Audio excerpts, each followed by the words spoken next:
Look, I think I speak for all of us when I say we want to make music that sounds good, but that can be a lot of pressure when you sit down to make something from scratch. Sometimes that can lead you to play it safe or make something kind of generic or just like feel stuck for ideas because you have the pressure of whatever you make next has to be good. So sometimes I think it's good to dare to make something that sucks, and then maybe that can lead somewhere interesting. Some of the more interesting kind of musical movements of the past few years often come from something that kind of dared to suck. Like an example being some of the hyper pop out there basically sounds like a computer threw up on itself, and in that created something interesting and really fun, and in its own way, but in a weird way, good. So that's the beat that we're going through today, where I just kind of like threw all preconceived notions of what qualifies as good out the window, and in doing so hopefully created something that's at least interesting, and take this as like a push to like go make something yourself that sucks and then see if you can turn it into something good.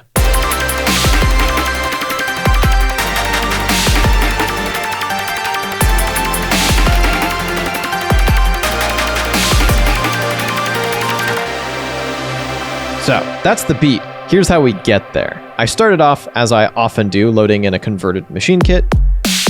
In this case, I had gotten a bunch of machine kits on like a sale and had run out of ones that I actually wanted, and so just went for some kind of like fairly arbitrary picks, including this one, Hexagon Highway, which is like these kind of like dated sounding punchy drums.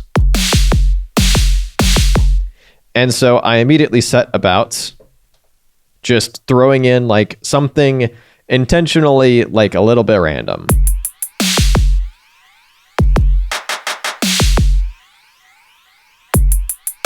And then I doubled that up. I figured that would at least be like interesting. I had made a couple of beats that day already and was like, I'll just like throw something at the wall and see what sticks. And then I immediately followed that up with something from the drum and bass pack. Just going purely off of gut. Like, I heard these little samples and went, that sounds like its own little hook. Let's just go for it. And then I layered in the break itself with a bunch of lows cut. Just, once again, throwing stuff in fairly arbitrarily and doing something that's like a little off my normal beaten path. And from there, I thought, well, let's see if I can turn this janky little beat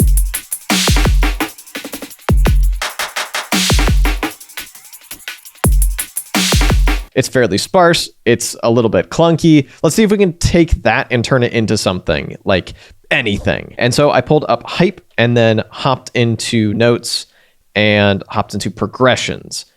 Scrolled until I found something that sounded decent and then started throwing around chords and finding a patch to work well with that. And this is where the idea came to life for me.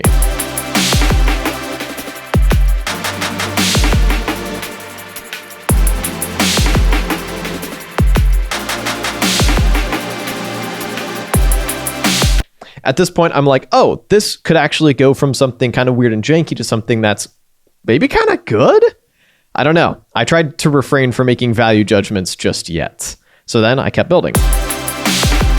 Just a duplicate with a different patch as a layer.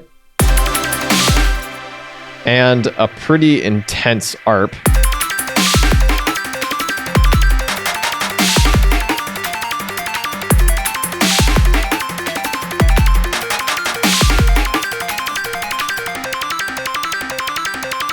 In tube synth this time.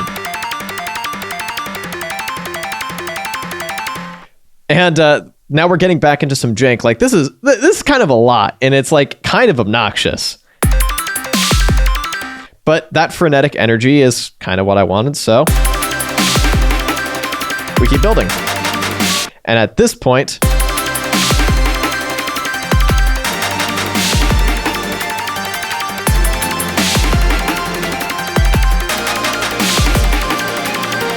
I came up with a melody that I quite like. This is another tube synth preset,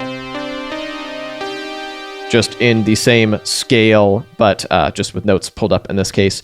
And it captures the kind of like optimistic, futuristic vibe that I often like to try to get across. If it's not something a little heavier and darker, this could actually get stuck in your head. And I've been in a bit of a deficit of catchy melodies lately.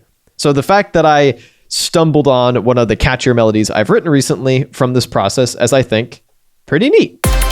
And finally, we layer that with a very simple saw bass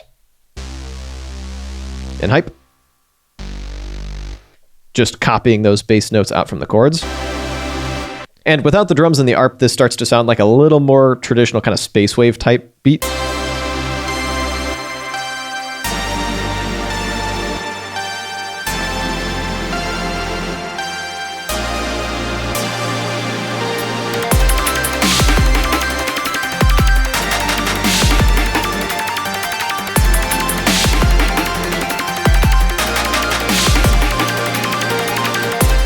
But it doesn't happen without me daring to make something that kind of sucks.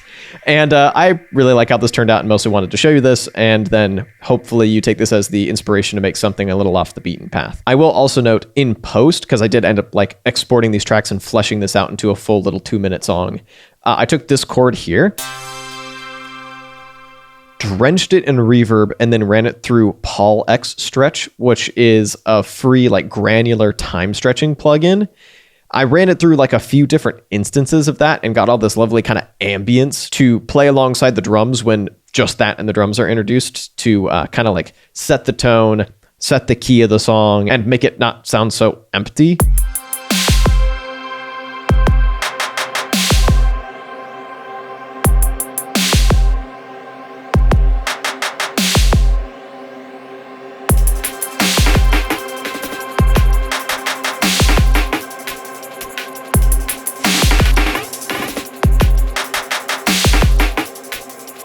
And I also did some more kind of like glitzy processing, an octave down version of the lead, a bunch of reverb, all that kind of stuff. And we end up with the beat that you heard in the intro. If you'd like some more moderately unusual beat making, you can check out this video up over here, and I'll be back with a new video in a little bit. In the meantime, thank you so much for watching.